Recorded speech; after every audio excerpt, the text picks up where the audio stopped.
Mining in India, exploring central government's role and latest reforms. Hello there, welcome to India Business Insights. Today, we are starting off an exciting new series on India's mining sector. In this first episode, we will be delving into a crucial topic, the role of the central government in regulating India's mining sector. So, India's mining industry is governed by a complex web of laws and policies, with the Mines and Minerals Development and Regulation Act 1957 or MMDR Act serving as a cornerstone of this framework. From overseeing the exploration and extraction of minerals to ensuring environmental protection, the central government plays an important role in shaping the mining landscape. You may have read about the recent Supreme Court decision where it held that the states have a right to levy cess on mining. In this video, we will explore how recent amendments, key institutions, and state regulations impact the sector as well as the challenges and opportunities that lie ahead. This is just the beginning of our mining series. We will look at the role of the central government as also the situation in some of the key states. The MMDR Act 1957. Let's start with the Mines and Minerals Development and Regulation Act 1957 MMDR Act, which is the primary legislation that empowers the central government to regulate the mining sector. This act lays down the framework for granting prospecting licenses and mineral leases, ensuring that mining operations are carried out responsibly while also protecting the environment. Notably, the Act was amended in 2015 to introduce an auction-based system for mineral concession allocation, bringing transparency to the process. Additionally, the amendment led to the creation of key institutions like the District Mineral Foundation and the National Mineral Exploration Trust, both of which plays a vital role in mineral exploration and development. Key provisions in Indian mining laws. Now let us explore the key provisions in this sector.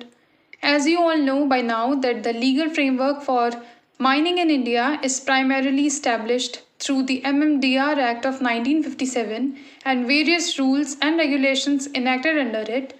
Some of the key provisions include licensing and leasing. The MMDR Act outlines the procedures for obtaining prospecting licenses and mineral leases, including the conditions for their grant, renewal, and termination. Royalty and dead rent. The Act specifies the payment of royalties by lessees and establishes a dead rent system, ensuring a minimum payment to the government regardless of production levels. District Mineral Foundation (DMF). Mandates by the Act. DMFs are established in mining districts to fund local development projects and mitigate the impact of mining activities. National Mineral Exploration Trust (NMET). This trust is dedicated to promoting mineral exploration and research, ensuring that India's mineral resources are developed sustainably. Mineral Concession Rules 1960. These rules detail the processes and conditions for obtaining prospecting licenses and mining leases under the MMDR Act. Mineral Conservation and Development Rules 1988. These rules provide guidelines for the scientific and environmentally sustainable extraction of minerals, ensuring conservation during mining operations. Other relevant laws. The Mines Act 1952. This act governs the safety, health, and welfare of workers in mines. It includes provisions for working conditions, safety measures, and health standards. Coal Mines Nationalization Act 1973. This act regulates the nationalization of coal mines, allowing only the government to operate coal mining activities. Offshore Areas Mineral Development and Regulation Act 2002. This act governs the exploration and extraction of minerals in India's offshore areas, including territorial waters and the continental shelf. Ministry of Mines. Now let's talk about the Ministry of Mines. This ministry is responsible for the overall regulation of mining activities in India, excluding natural gas, petroleum, and atomic minerals. As the MMDR Act of 1957 sets out the regulatory framework for the mining sector, which includes the procedures for granting prospecting licenses and mining leases, as well as ensuring that mining operations are conducted in the manner that protects the environment. The Ministry of Mines oversees these activities, while the central government retains the power to make rules for regulating the grant of these licenses and leases, including amending the first and fourth schedules of the MMDR Act to notify minerals and specify rules for atomic minerals. Additionally, the central government has the authority to regulate mining activities in India's territorial waters or continental shelf. Recent amendments. Fast forward to 2023, we are now seeing significant changes brought about by the Mines and Minerals Development and Regulation Amendment Bill 2023. This amendment marks a major shift, allowing the private sector to mine 6 out of 12 atomic minerals, including critical ones like lithium and titanium, which were previously reserved for state agencies. Exploration licenses. The amendment introduces the concept of an exploration license, which authorizes both prospecting and reconnaissance activities for specified minerals.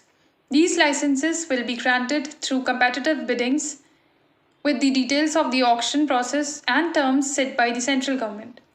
Under the new rules, a single exploration license allows activities in an area up to 1,000 square kilometers, with provisions to retain a portion of the area after 3 years. Incentive for exploration. One of the most exciting aspects of this bill is the incentives it offers for exploration. If resources are proven after exploration, the state government is required to auction the mining lease within 6 months, with the exploration licensee receiving a share of the auction value. This is a big win for those involved in the initial exploration, providing them with a direct financial incentive. Critical and strategic minerals. The bill also empowers the central government to exclusively auction mineral concessions for critical and strategic minerals like rare earth elements and lithium. The revenue generated from these auctions will go to the state governments, accelerating the pace of auctions and production for vital industries such as space, electronics, and energy transition. Challenges in the mining sector. Coal mining in India, a major industry since the late 18th century, drives economic growth but comes with serious consequences. It significantly impacts health through pollution and coal ash contamination, displaces indigenous communities, and strains local resources with an influx of migrant labor. Environmental issues include deforestation, soil degradation, and water contamination from toxic substances. The burning of coal also exacerbates climate change. Mechanization and AI in mining increase efficiency but threaten jobs, while pithead thermal plants contribute to pollution. Displaced farmers, once landowners, often face economic hardship as they turn to manual labor in mines, highlighting the urgent need for sustainable solution. Let's explore how different regions are grappling with unique issues that impact their mining operations for better understanding. First, Jharkhand. First up, we have Jharkhand, where the mining sector is struggling with severe environmental concerns. Illegal mining activities are causing significant environmental degradation, and the state government faces immense pressure to enforce stricter regulations to protect local ecosystems. Additionally, Jharkhand is experiencing a shortage of skilled labor, which is hindering operational efficiency and delaying project developments. Second, Odisha. Moving on to Odisha, the state is dealing with regulatory hurdles that are affecting the auctioning of mineral leases. Delays in this process are impacting the timely development of mining projects. On top of that, there is notable resistance for local communities against mining activities driven by concerns over land acquisition and environmental impacts. Number 3, Chhattisgarh. In Chhattisgarh, the mining sector is facing significant infrastructure limitations. Remote areas where mining operations are located struggle with inadequate power supply and transportation facilities. Furthermore, the state is grappling with geopolitical tensions, particularly in areas affected by Naxalite insurgency, which complicates mining operations and poses safety risks for the workforce. Number 4, Rajasthan. Rajasthan is contending with water scarcity, a major issue that affects both mining operations and local communities' dependence on water resources. The state is under increasing scrutiny over water usage in mining activities. Additionally, stringent environmental regulations are causing delays in project approvals and increasing operational costs. Number 5, Madhya Pradesh. In Madhya Pradesh, land acquisition issues are a significant hurdle. The state has faced delays and disputes with local populations regarding land for mining projects. Technological challenges are also prominent as many companies struggle to implement advanced practices that could enhance efficiency and minimize environmental impact. Number 6, Maharashtra. Lastly, Maharashtra is undergoing pressure to meet environmental, social, and governance (ESG) standards. Compliance issue can lead to project shutdowns and legal challenges. The state is also dealing with the economic viability of mining projects due to fluctuation commodity prices and rising operational costs, which pose challenges to the sector's sustainability and profitability. Number 7, Goa. Goa's hills are facing severe threats from infrastructure projects intensified by recent amendments to the Town and Country Planning (TCP) Act, particularly Section 39A. This change grants the Chief Town Planner extensive authority to alter regional and development plans with minimal oversight. Activists warn that such unchecked construction without proper public consultation could cause irreversible damage to Goa's ecosystems, leading to biodiversity loss, increased pollution, and water shortage, especially following a devastating landslide in Kerala's Wayanad. State regulations and the MMDR Act.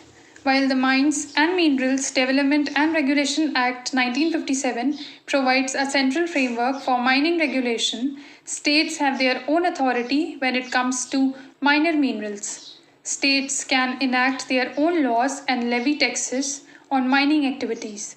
For example, the Kerala Minor Mineral Concession Rules 2015 specifically regulate minor minerals within Kerala. Constitutional framework and state powers. The division of powers between the central and state governments regarding mining is clearly defined in the Constitution of India.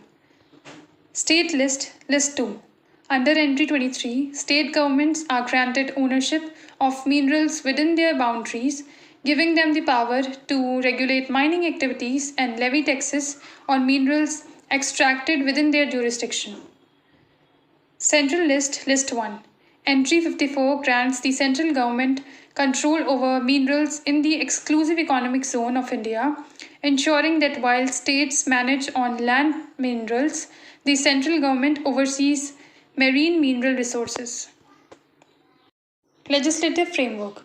The MMDR Act of 1957 requires licenses and leases granted by the respective state governments for mining operations.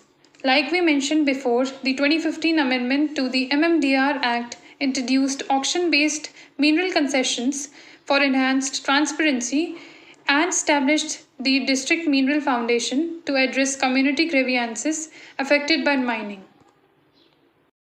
State powers to tax mining activities. In a significant 8-1 ruling on July 24, the Supreme Court, in a landmark judgment, affirmed the authority of states to levy royalties on mineral extraction and tax lands with mines and quarries. This overturned the 1989 India Cement decision that classified royalties as a tax under the exclusive jurisdiction of Parliament. The ruling emphasized that royalty under the MMDR Act is not a tax thereby preserving the state's taxing rights under Entry 50 of List 2. Here's what you need to know. Number 1. Taxation powers. The court confirmed that states can impose taxes under Entry 49, tax on lands and buildings, and Entry 50, tax on mineral rights of the state list. This allows states to collect taxes based on the value of minerals extracted, boosting their revenue. Royalties versus taxes.